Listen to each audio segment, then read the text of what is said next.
대한민국이 2차 세계대전에서 일본을 도와 전쟁에 참전했다는 황당한 주장이 일본 내에서 일고 있습니다. 사실 이 전쟁에 대해서는 심지어 우리 국민조차 모르고 있는 경우가 대부분인데요. 하지만 이 전쟁은 우리가 광복절을 기념하는 것과 연관이 깊은 아주 중요한 전쟁입니다. 바로 제2차 세계대전의 인팔전투인데요. 인팔전투는 대한민국이 국가 대 국가로서 일본과 추축국의 선전포고를 선언하고 치른 첫 정식 전투였습니다. 즉 대한민국은 전 세계를 집어삼키려는 일본과 추축국에 대항하던 연합국의 당당한 일원이었던 것입니다. 그런데 지금도 국내를 막론하고 대부분 사람들이 이런 명백한 사실을 모르고 있습니다. 심지어 일본 내에서는 당시 대한민국이 일본의 동맹으로 제2차 세계대전에 참전했다고 알고 있는데요. 이렇게 잘못 알려졌던 이유는 지독했던 일본의 강제징용 때문입니다. 한마디로 제2차 세계대전에서 희생당한 우리 국민들은 일본이 일으킨 전쟁에 억지로 끌려간 것도 모자라 지금까지 추축국의 병사였다는 끔찍한 오해를 받는 것입니다. 추축국은 제2차 세계대전 당시 나치 독일, 이탈리아 왕국, 일본 제국을 중심으로 침략 전쟁을 일으킨 진영을 뜻하는데요.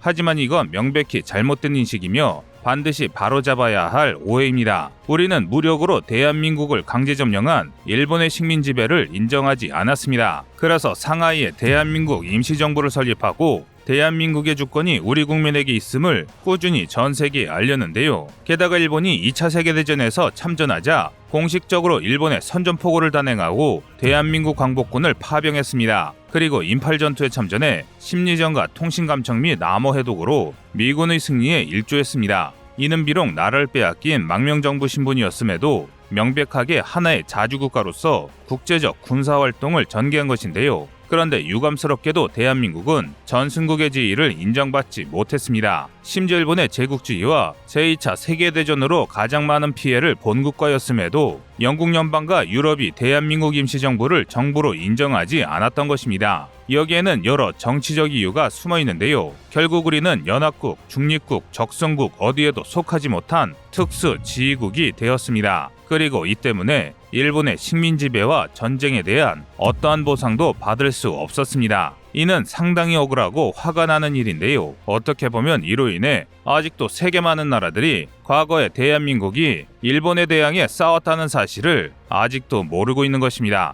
한편 대한민국과는 정반대로 추축국의 일원이었지만 형편없는 졸전으로 전쟁 종료 후 이득을 본 경우도 있습니다. 바로 이탈리아입니다. 물론 지금의 이탈리아는 절대로 국방력이 약한 국가가 아닙니다. 이탈리아는 러시아를 제외한 유럽에서 프랑스, 독일과 비슷한 수준의 국방력을 갖춘 강대국인데요. 실제로 고대부터 근세까지만 해도 이탈리아군은 전 유럽에서 강력한 군대로 명성이 높았습니다. 하지만 근현대에 들어서는 이탈리아군의 명성은 송두리째 박살나버리는데요. 오죽하면 제2차 세계대전에서 나치 독일이 무너진 이유가 이탈리아군 때문이라는 농담까지 있을 정도입니다. 이탈리아군은 1940년 6월 영국과 프랑스에 선전포고하고 제2차 세계대전에 참전했습니다. 그리고 9월에는 아프리카 대륙을 소나기에 넣기 위해 식민 지배 중이던 리비아에서 25만 대군을 꾸려 영국령 이집트를 침공했습니다. 사실 이건 누워서 떡 먹기나 다름없는 전쟁이었습니다. 당시 영국은 본토에서 일어난 나치 독일과의 전쟁에 정신이 없었고 영국은 애초에 식민지가 하도 넓다 보니 이집트에 주둔 중이던 영국군 자체가 상당히 소수였습니다. 즉 이탈리아군이 기동력을 앞세워 빠른 속도로 진격하기만 한다면 아프리카 대륙 전체가 이탈리아의 손에 넘어갈 수도 있는 상황이었습니다. 이에 당황한 영국군은 있는 대로 병력을 끌어모아 이탈리아군에 대항했지만 기껏해야 이탈리아 침공군의 4분의 1에 불과한 6만 명 정도가 한계였습니다. 그런데 막상 영국군이 반격을 시작하자 아주 황당한 일이 벌어졌습니다. 영국군이 기관총을 한 번 당길 때마다 이탈리아군 수천 명이 항복하기 시작한 건데요. 실제로 고작 이틀 만에 이탈리아군 무려 4만여 명이 영국군에 항복해버렸습니다. 반면 영국군 사상자는 고작 500명이었습니다. 이후 자신감이 생긴 영국군은 아예 이탈리아군이 점령 중이던 리비아까지 공세를 이어가는데요. 이탈리아군은 이집트를 침공한 단 한 번의 전진을 제외하고 10주 연속 허무한 후퇴를 거듭하다 이집트에서 정반대에 있는 리비아 벵가지까지 쫓겨났습니다. 그야말로 배수의 진을 친 절체절명의 상황이 돼버린 것인데요. 결국 이탈리아군 지휘부는 일생일대의 결정을 내렸습니다. 바로 빈집이나 다름없는 북아프리카에서 이탈리아군 본진을 완전히 철수시켜 버린 것입니다.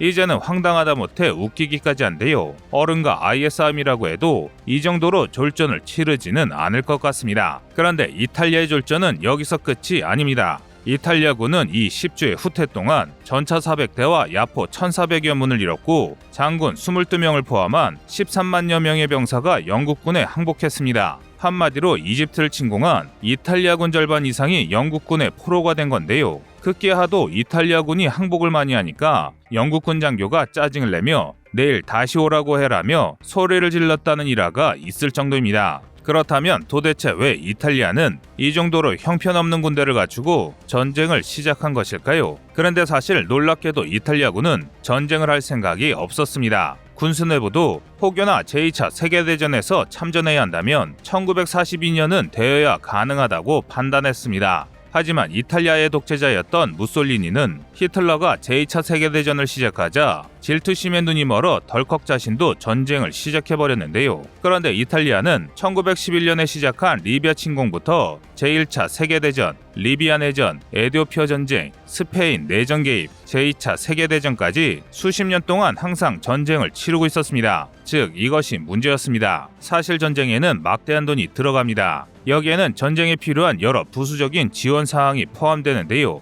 계속되어 온 전쟁으로 이탈리아는 전쟁 물자를 준비할 시간도 예산도 없었던 것입니다. 그래서 이집트를 침공할 때도 말만 25만 대군이지 전차는 제1차 세계대전 때나 쓰던 경전차만도 못했고 야포는 거의 전무하다시피 했습니다. 게다가 총이나 기관총마저도 19세기에나 쓰던 고물이었습니다. 그리고 무엇보다 장교들의 지휘 실력이 형편없었는데요. 당시 이탈리아군 지휘부는 자신의 계급을 보존하기 위해 책임 회피에 바쁜 정치 군인이 대부분이었습니다. 그러니 자동으로 전쟁을 치르는 방법에 관해선 관심조차 없었는데요. 이렇다 보니 전투가 시작되었는데도 군상부에서는 아무런 작전 계획도 없었고 실제로 명령조차 내리지 않았습니다. 그냥 일선지휘관이 알아서 싸우라는 식이었는데요. 그런데 이런 전략이 나온 이유도 참으로 황당합니다. 이는 전투의 책임을 일선지휘관에 전가하기 위해서였습니다. 정상적인 군대라면 도저히 이해할 수 없는 상황인데요. 게다가 일선지휘관도 사정은 마찬가지라서